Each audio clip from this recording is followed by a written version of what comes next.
Hey there nation, and welcome to the show where we help you to play miniatures wargaming on a budget. It is I, Commander Cheapskate, and welcome to Wheels of Fury Road to Glory, a high-octane Necromunda Underhive Racing Campaign inspired by the Wheels of Fury rule supplement from Games Workshop.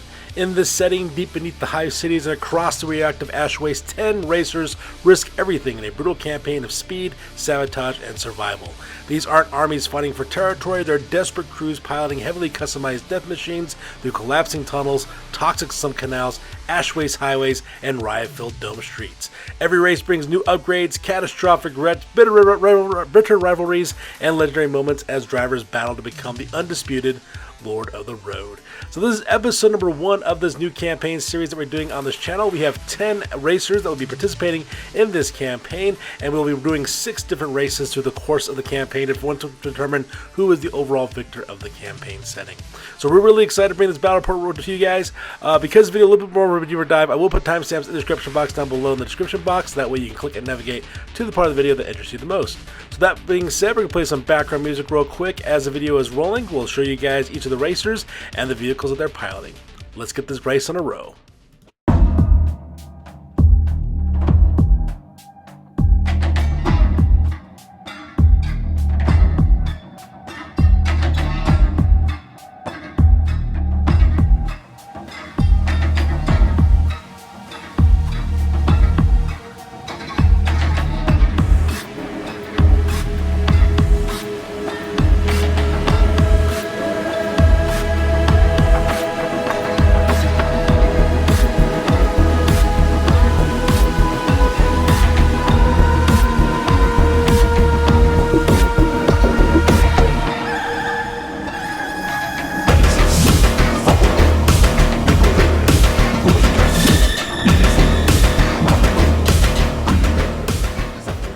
Ladies and gentlemen, boys and girls, dying times here. So race number 1 is the tunnel run. In this tunnel run, basically we're doing a rolling road scenario. There's very light terrain scattered throughout the entirety of the race course, and the sides are passable to represent the fact that you're actually driving down through a tunnel in the Underhives of Necromunda. This actually consists of 4 turns in this battle report, and the victory conditions, of course, will be the very first one across the finish line. Now, when it comes to rewards for this one, if you participate in the race, you earn 25 credits as well as D6 experience points. First place winners earn 100 credits as well as 10 experience. Second place winners earn 75 credits and 7 experience points. Third place winners earn 50 credits as well as 5 experience points as well. If you complete the race, you get D6 times 10 credits and 3 additional experience points on top of that. And each racer taken out of action also earns 50 credits as well as 5 experience points for the one who took those racers out of action. So now the rules are over with, let's go out and talk about deployment real quick. Alright, so starting from the left-hand side and work your way downward. On the right-hand side, on the left, we have the Grudge Bearer, which of course is our vehicle operated by our Ironhead Squad Gearhead. Right in the center there is our Escher Hellion piloting the Blade Runner. And right next on the right-hand side, that is the Meat Wagon, which is operated by a corpse grinder called Road Initiate. Right next to them on the right-hand side is the War Rig, which is a heavy vehicle operated by a Goliath Mauler. And then right there in the middle of the course is the Knight Rider, which is a Delac vehicle operated by a light vehicle. To the right of them is an Orlok medium vehicle called the Roadkill, and right next to them is Booster Gold, which is a heavy vehicle that's piloted by a Guild of Coin Hauler. Next to Booster Gold, we have the Omni Blaster, which is of course a Vansar light vehicle. And finally, we have the Outlaw, which is a Paladin Ranger, and then right next on the right-hand side, that is Brimstone, which is a Walker vehicle operated by a Commodore Road Preacher. And that pretty much makes the deployment for this one. So with the deployment over with, we go directly to the top of turn number 1. If you're wondering how we're going to do activations in this campaign, what we're going to do is we're going to roll a d10 to determine initiative. If you guys remember, all the racers on the rosters actually have a little d10, a little number next to them, racer number 1 to all the way down to 10. The reason why we did that is so that way we roll a d10 at the top of every turn. Wherever number pops up in that d10 roll, that fighter will activate first, and then we go through numeric order from those guys all the way until we go back to the end of the turn. And that's pretty much how we determine how to do initiative for this one. So also to keep in mind, in the very first turn we have Underhive Storm, which means that visibility is dropped down at 30 inches on this rule, and so that's because that rule is in effect, although that's not going to be much of a problem anyways because we're not fighting in a very large space anyhow. So we roll a d10, and the very first thing that ends up happening is that racer number 9, Outlaw, actually has priority, so this character will be activating first. So Outlaw does a basic, simple action to move forward 6 inches, going right past the Omni Blaster, and does a second action with a move and shoot action, moving an additional 3 inches and firing their twin-linked concussion cannons directly at the Omni Blaster, which is the advanced Armenian vehicle represented by that arachne rig in the middle of the tabletop.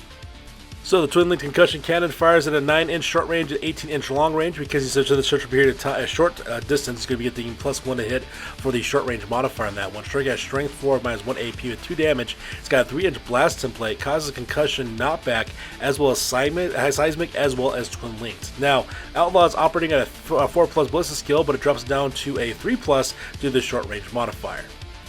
The Outlaw manages to hit the Omni Blaster, but also causes an ammo check. The ammo roll for that twin-linked concussion cannon is a 4+, which the Outlaw has no problem passing whatsoever. Now, it is striking at strength 4 for his front toughness of 5 against the Omni Blaster, so because of that, the Outlaw will need to roll a 5+ in order to wound. So because that, he does manage to pass the ammo test as well, and also wounds on a 6+, which means that there's no armor save due to the seismic weapons trait on that weapon. Also triggers a handling test against the Omni Blaster right at the same time. Now, because of the concussion weapons trait, that also means the Omni Blaster actually suffers a -2 to their initiative score because of concussion, which also means that translates to a -2 when it comes to its handling test. Also puts 2 wounds directly on the vehicle, and ends up rolling a catastrophic hit to the body. Now, luckily, the Omni Blaster does have a blade of armor, so because it drops it from a catastrophic hit to the body to a glancing hit instead. But it must take 2 handling tests in the process of doing so. One from actually taking normal damage, and the second one for taking seismic. And both of those tests actually suffer a -2 to the handling characteristics because of those weapon traits, as you can see by that little yellow die there representing that handicap, which means that handling test number 1 must be handled on a 9+ in order to pass. Unfortunately for the Omni Blaster, however, though, it fails its handling test, and to make matters worse, it also solves a rollover as well, so because that the vehicle is automatically wrecked and causing it to kind of go forward about an inch forward. So right off the bat, our very first campaign actually has a wrecked vehicle with the Omni Blaster. The driver automatically goes in recovery because the injury he actually sustained, which is convalescence, and the vehicle also suffers damaged bodywork, meaning it loses 1 to its toughness on all 3 portions of its vehicle. And just like that, the Outlaw just kind of drives right past with the wreckage it just caused. Now, normally in a campaign video, this is where I actually would show you the little mini-map to show you how the action is progressing on the tabletop, but because this is a rolling road scenario with all the terrain moving as well as all the moving pieces as well, that will not be really possible for me to do the mini-map on this one. So from now on, I'm just going to do overhead shots like this for this particular campaign, that way you can see exactly what's happening. As you can see, the Outlaws moved up 9 inches, also managed to wreck the Omni Blaster at the same time. So the next activation goes to race number 10, the Meat Wagon, which of course is a Corpse Grinder road initiative who's actually driving a heavy vehicle as well. For its very first activation, it is a move action, moving up forward 5 inches directly to the front, and for its second action, it's going to do a move and shoot action, moving 2.5 inches forward and firing its missile launcher, firing a crack missile specifically at the war rig, which is right behind it. Now, a cracked missile launcher is no joke, striking at a 24-inch range, but it's firing well within the short range on this one, so because of that, the Meat Wagon will get +1 to hit on that one. It's striking at strength 6 -2 AP as well as 3 damage. And with a ballistic skill of 4+, the Meat Wagon's ballistic skills go drop to a 3+, which means he needs a 3+ in order to hit against the war rig. Unfortunately, even though he's basically doing a point blast range of that missile launcher against the war rig, he misses his shot for the most part.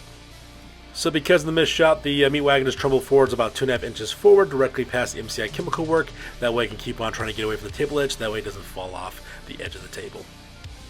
So with that, we go directly to Roadkill for racer number 1. Roadkill, of course, is an Orlok Iron Rider operating a medium vehicle as well. And for their activation, they decided to do a double action for theirs.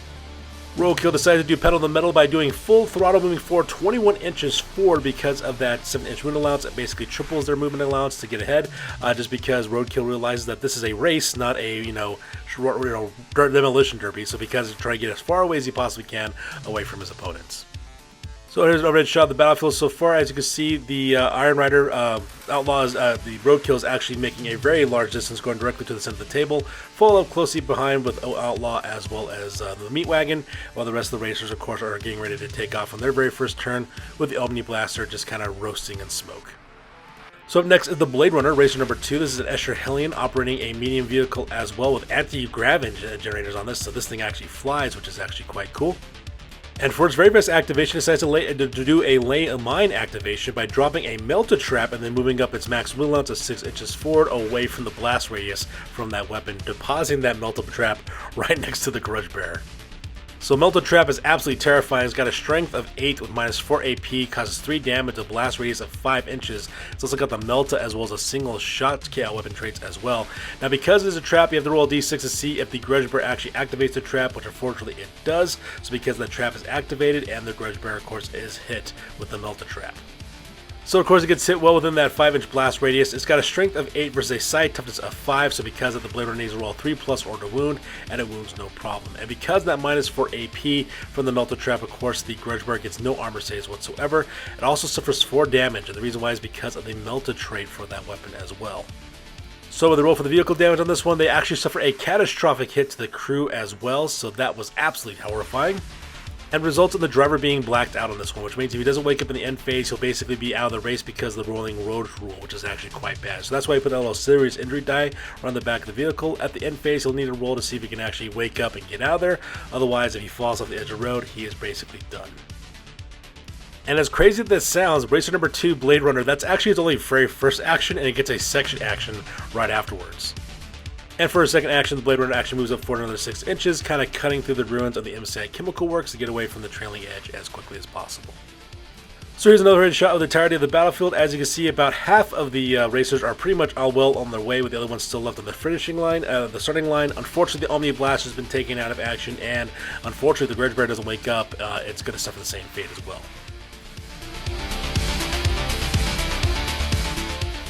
So up next to activate is race number 3, the War Rig, which is a Goliath Road Thug operating a heavy vehicle. So its very first activation decides to do a move and shoot action, moving forward 2.5 inches forward and firing its twin-linked autocannons directly at the 6 of the Blade Runner. So twin-linked autocannons are no joke. They got a 24-inch range as well as strength of 7, -3 AP, 2 damage with knockback, as well as rapid fire 1 and twin-linked as well. So because of that, the War Rig is firing at a ballistic skill of 4. There is no modifier for short-range shooting with the autocannon, so because of that, the War Rig will need a 4+ in order to hit. And not only does the War Rig manage to hit the Blade Runner, it actually managed to hit it twice. So striking at strength 7 against a rear toughness of 5. So because of that, the War Rig will need to roll a 3+ order to wound. The War Rig managed to wound both times against the Blade Runner, and the Blade Runner actually gets no armor save because of that -3 AP as well. So because of that, it does suffer 4 damage. So we roll up exactly what the vehicle damage is going to be. Ends up getting a catastrophic damage directly towards the engine, which is actually quite bad. Luckily though, the Blade Runner does have an engine shell, which drops up to a glancing hit to the engine instead. So basically what ends up happening, of course, is it just kind of gets stalled out for the moment right now. So because that, the Blade Runner only needs to do on its next activation, and only need to do an engine turnover in order to get their vehicle started up again. And to finish the rest of its activation, the War Rig just moves up its normal simple moon allowance of 5 inches forward, basically creeping up directly onto the back end of the Blade Runner. So here's an overhead shot of the entirety of the tabletop. As you can see, most of the racers are well along their way, now heading directly towards the middle of the center, with the Roadkill actually taking the lead on this point. So now to be outdone by its peers, Brimstone activates next, which is racer number 4, which is a Colorado Road Preacher operating a walker vehicle. And just like Roadkill, Brimstone realizes this is actually a race, so basically it does actually a double movement that it's doing. It does a double movement overray to the left-hand side away from the edge of the tabletop, right in front of the sniper's nest, right to the left-hand side of Outlaw, just so that way it kind of parallels Outlaw as well. I think the reason why they did that is so that way they can open fire with their heavy flamer directly against the Outlaw in the next turn. So here's another overhead shot of the entire of the battlefield, showing the racers as they're moving their way forward, with the Brimstone kind of paralleling exactly alongside the Outlaw. And the next vehicle to be activated is race number 6, the Night Rider, which is operated by Dalak Wraith. And actually, this vehicle is actually a light vehicle. And as you can see, it's got a lot of weapons upgrades just because that player decided to actually abandon the larger vehicle chassis, so that way they can get more vehicle upgrades and war gear for their vehicle. So the Night Rider actually ends up doing its very first activation, decided to do a move and shoot activating, firing its grav gun at Booster Gold first, and then moving up forward 4 inches as well, directly against the very large Gildo coin hauler right next to it. So the grav gun is fired within the short range distance of 9 inches, getting +1 to hit on their ballista skill. The grav gun has a -1 AP with 2 damage, as well as a 3-inch blast template. It also has concussion as well as graviton pulse, which could be quite devastating for Booster Gold. Now Night Rider of course has a ballista skill of 4+, and they get a +1 to hit for the short range modifier, so because of that they'll be striking at a 3+. As you can probably tell, the Knight Rider does manage to hit against Booster Gold, and because of that, Booster Gold does fail its toughness test, so it's affected by the Graviton Pulse, which means that it only moves half the distance of actual movement on the tabletop. So for every 2 inches of movement the vehicle actually does, it actually ends up moving 1 actual movement on the tabletop, which is horrible because this is a rolling road scenario, and if Booster Gold doesn't get away far enough, it will fall off the edge of the table and be eliminated from the race as well. Not to mention as well, it also suffers a -2 handling test due to the concussion weapon trait on that grav gun. Now, Booster Gold, of course, does end up having a 5-up armor save, even with that -1 AP to it. Unfortunately, it does fail that armor save. It also suffers 2 damage as well. So luckily for the Booster Gold, it does suffer a glancing hit to the drive, which means it must take a handling test. Now, it does, of course, drop it to a handling test of A+ because of that concussion weapon trait. And unfortunately for Booster Gold, it does fail its handling check. And to make matters worse, of course, Booster Gold does end up jackknifing as well to the far right-hand side. And as you can see, right next to him, the Knight Rider moves up 4 inches away from Booster Gold after it shoots at it. And for its second activation, the Knight Rider does move up another 8 inches, just trailing right behind Roadkill and actually falling into second place in this race so far. So here's a reverse shot of the entirety of the battlefield. As you see, all the racers now are pretty much off the finish line except for 2 of them. The Grudge Bearer is stuck in the back lane still, and same thing with Booster Gold, which just got jackknifed. And speaking of Booster Gold actually activates next, and for basically its activation, it decides it's going to try to get away from the tabletop as quickly as possible. For its first movement, it actually just does a simple movement action at half movement, moving as far away as it possibly can. I believe it moves up 2.5 inches, and then it moves up another 2.5 inches, 5 inches away in total, away from the edge of the tabletop. Unfortunately for the rest of the turn, there's dedicated to the Grudge Bearer, but unfortunately the Grudge Bearer does not wake up at all, so because of that he remains unconscious, and that takes us directly to the end phase, specifically with the rolling road phase, and everything moves back 8 inches. So that takes directly to the rolling road phase. As you can see, all the terrain as well as the racers have been moved back 8 inches, and as a side effect of that as well, 2 racers got eliminated from this race. That was Booster Gold as well as the Grudge Bearers, because they will no longer be participating in the rest of the race because they just basically fell off the edge. As you can see at the front, we got some new terrain pieces popping up. It looks like we have a road sign as well as a shanty kind of moving into place as well. And that takes directly to the top of turn number 2. So with that, we go directly to the top of turn number 2, and the new rule that we have here is Toxic Sludge, which means at the end of their activation, if a racer has moved less than 6 inches during the activation, they suffer a Strength 3 AP minus with 1 damage hit as of a weapon from a Blaze trait, so that part is quite rough. So we roll our d10, and once again, racer number 6, the Knight Rider, will be activating first, and the first thing he's going to do is drop a mine activation. Now, typically, the mine dropper only lets you drop 1 mine for the entirety of the battle. However, though, the Knight Rider actually has 2 of those mines and actually spend an additional 25 credits in order to get 2 of those things. So it drops another Melt-A-Trap right next to the meat wagon as well. And after it drops his Melt-A-Trap, of course, the Knight Rider wants none of that jazz to come pulling back its way for some blowback. So because of that, it moves up forward 8 inches, paralleling right next to Roadkill right on its right-hand side, leaving that ticking time bomb right next to the meat wagon. So once again, the Melt-A-Trap actually strikes at Strength 8 with -4 AP, 3 damage with a 5-inch blast radius. It's got Melt as well as a single shot weapon traits as well. Once again, roll a d6 to see if the meat wagon activates the trap, and it does, and because of that, the explosion takes place, and the meat wagon is right within the blast radius of that Melt-A-Trap. So the Melt-A-Trap is striking at a Strength of 8 against a side toughness of 7 from the meat wagon, so because the Knight Rider will only roll 3+ in order to wound. The wound roll is good, and because of the -4 AP, there is no armor save for the meat wagon, so because of the meat wagon takes a 4 damage to its side because of also the Melt-A-Weapon trait attached to it. So when they roll for the injury on this one, for the damage, it ends up rolling a catastrophic hit to the engine. The meat wagon loses 2 hull points, which is represented by that little red die right next to it, and it can't move further than its normal movement in its activation, which means it can only at most move at its maximum movement allowance. It can't do double movements at all, which is horrible. At the same time, they also have to take a handling check at a -1 modifier. So the handling test goes to 7+, which is a 50-50 roll, and unfortunately the meat wagon does fail it, and when they roll to see exactly what happened to it, it ended up being a rollover on that one as well. And that die, man, it rolls up. Okay, so a little fun fact about that die that we actually have. I'm not sure what it is with this particular die that we have, but it pops up quite a bit often, the rollover for our die. We think it's kind of cursed, so every single time we got to do the handling test in my gaming group, we're kind of afraid because it just might pop over as a rollover. So the meat wagon, of course, gets rolled over. It does automatically wreck as well. The driver suffers an eye injury, so they lose -1 to the ballistic skill and they go into recovery. And the vehicle also is wrecked as well, suffering a damaged frame, which means it loses 1 to its hull point characteristic. And as crazy as it may sound, that was actually only the very first of the activations made by the Knight Rider. For its second action, moves up directly forward, going directly towards that little red rocket bar sign, as well as the hedgehog, kind of putting its distance between itself as well as roadkill, and because it is currently in the lead right now. So with that, we go to racer number 9, which is the Outlaw, and the Outlaw decides to declare a ramming action against directly the Knight Rider because it's right ahead of it of the vehicle. The Outlaw actually rolls up a d6 to add it to his movement allowance and actually makes it, crashing in a head-on collision directly to the rear panel of the Knight Rider as well, so because the two vehicles are now engaged. So the ramming action ends up being a strength of 9 with a -3 AP as well as 3 damage directly against the Knight Rider. Now we are striking at a strength of 9 against a rear toughness of 3 for the Knight Rider, so because of that, the Outlaw needs to roll a 2+ in order to wound. Has no problem actually making that wound directly against the Knight Rider, and the Knight Rider actually has no armor save because of that -3 AP and puts 3 damage directly onto the vehicle. And it goes directly to a catastrophic hit to the body, and the vehicle loses 2 hull points, but because it's a light vehicle, it only has 2 hull points, so with that, the Knight Rider, of course, is wrecked. Now, for the driver, they actually got a lasting injury, which is lessons learned. So because of the driver earns additional 3 points of experience, and the vehicle also suffers some damage with persistent rattle. So because of that, when you roll up again, if it wrecks again, we add 1 to the result of that.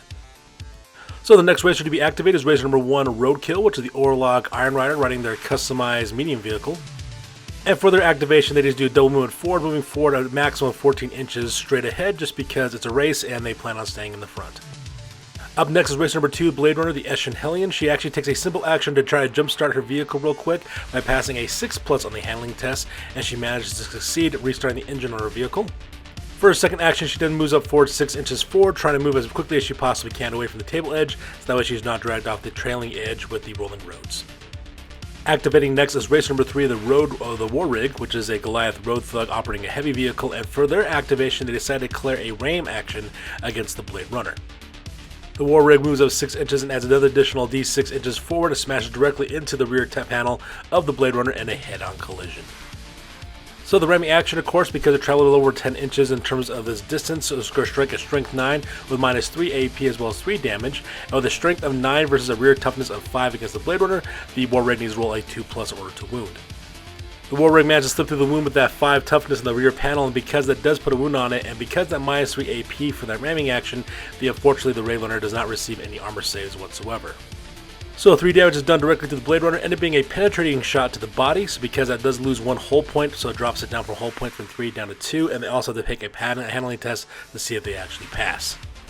Luckily for the Blade Runner, it does manage to pass its handling test, so it's perfectly fine. However, though, it does have 2 hull points now instead of 3.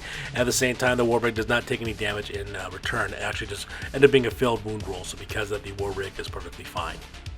So with that, we go to the very last activation of turn number 2, which is Brimstone, the Cawdor Road Preacher driving their custom walker vehicle. And Brimstone spends both of its action doing double movements forward, traveling 12 inches, paralleling along the right-hand side of Outlaw as well, just trying to close a distance directly towards the finish line.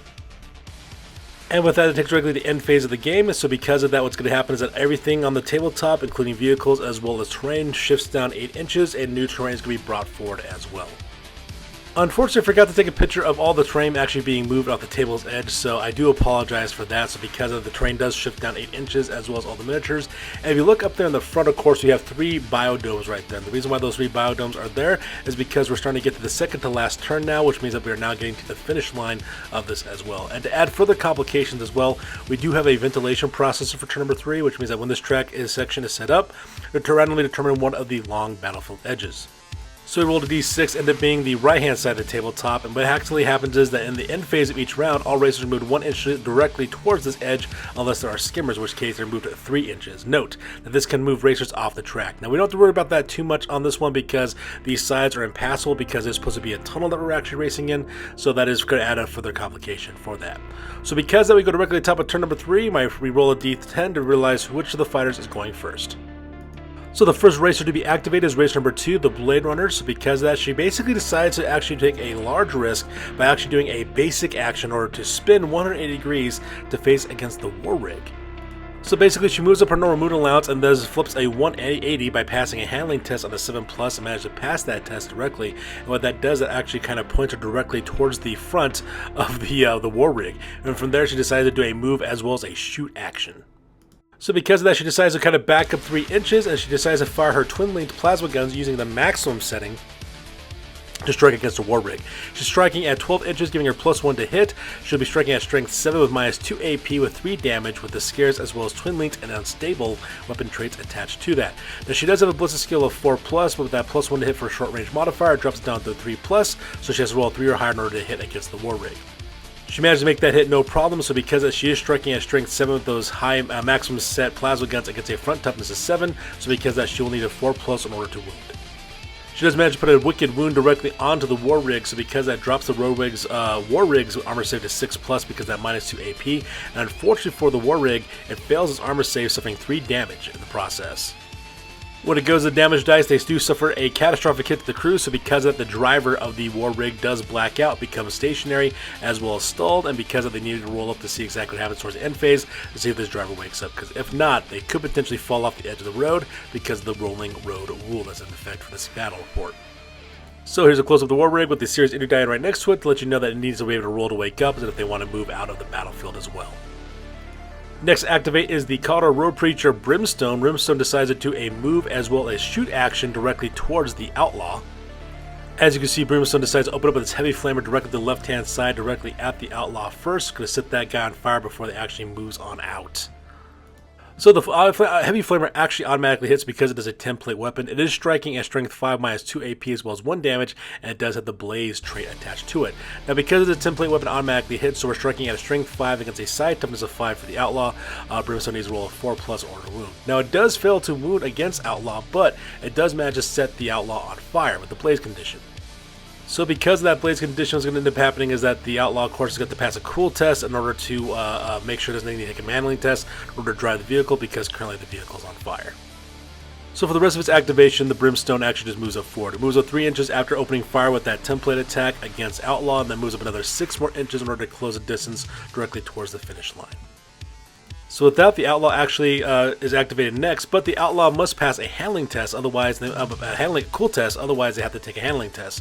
And unfortunately for outlaw, though, it fails its cool test of 7+, which means it must take a handling test.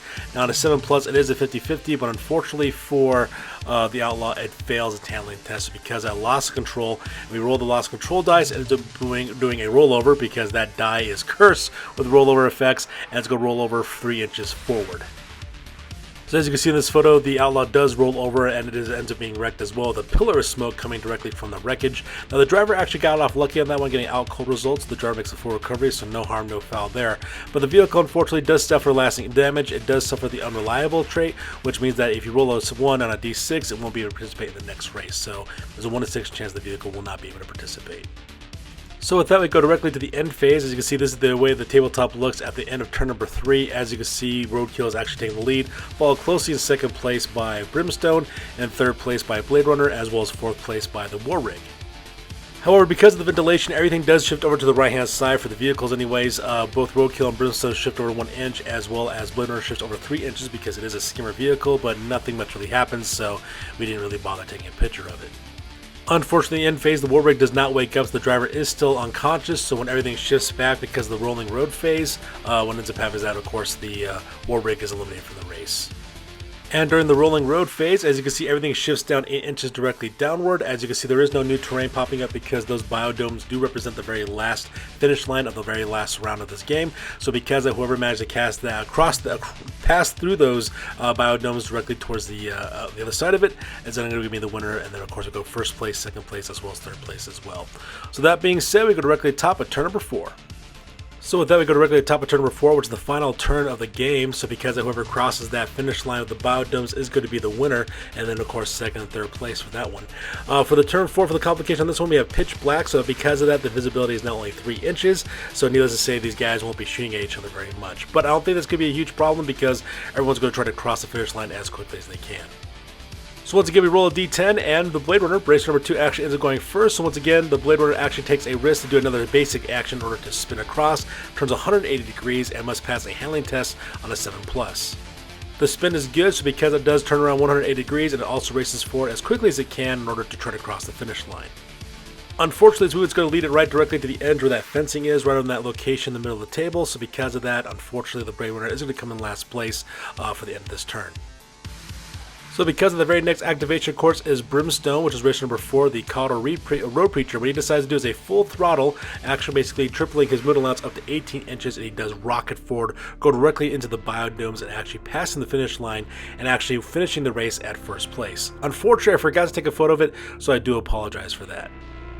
And finally, activating third is race number 1, Roadkill. Roadkill once again does a double action in order to move up forward with his mood allowance. And just like Brimstone, it does manage to pass the finish line as well, so it enters the second place spot on our very first race of our campaign. And here's an overhead shot of the entirety of the battlefield ending the race. Now here's the picture that you guys actually see. Unfortunately, I didn't take a picture of Brimstone actually getting to that finish line first, so I do apologize for that, but Brimstone actually finished first, followed in second place by Roadkill, and finally in third place is Blade Runner as well. So with just like that, the race number 1 actually ends for the tunnel run, and because I would go directly to the post game, because this battle report is now officially over. That's it, man. Game over, man. It's game over. Alright, now it's time for the post game. So starting off with the Omni Blast, the driver is currently in recovery, so because of that he will miss out on his next race. The vehicle also suffered damaged bodywork as well, so because it lost 1 toughness to all of its characteristics. It also earned 25 credits as well as 3 experience points for this race. Booster Gold was also eliminated for the race, but that's because it fell behind with the Rolling Roads phase, so because it will be able to participate in the next race, it managed to earn 25 credits as well as 2 points of experience. The Grudge Bearer was also eliminated due to the Rolling Road phase, so because it did also be able to participate in the next race, it actually earned 25 credits for this race as well as 4 points of experience. The Meat Wagon, which was piloted by the Road Initiate, actually the driver suffered an eye injury, so they lost 1 point in their Ballistic skill. They will also go into recovery, so because of that, they will miss out on their next race. The vehicle also suffered a damaged frame, so it lost 1 of its hull points as well. They did manage to earn 25 credits, however, as well as 6 points of experience. After that, we also have the Night Rider. The Night Rider, also the driver went into recovery with lessons learned, so they earned 3 additional experience points for that. The vehicle does have a persistent rattle, which means that when you roll in the lasting damage table for the vehicle, it actually adds a 1 to that result. It also earned 75 credits as well as 17 points of experience. After that, we have the Outlaw. The driver did suffer an out cold results because he made a full recovery, so he will be able to participate in the next race. His vehicle, however, is unreliable, which means he has to roll a d6 at the beginning of every single race. If he rolls a 1, he will not be able to participate because the vehicle will not be able to operate appropriately. He also earned 100 credits as well as 10 points of experience.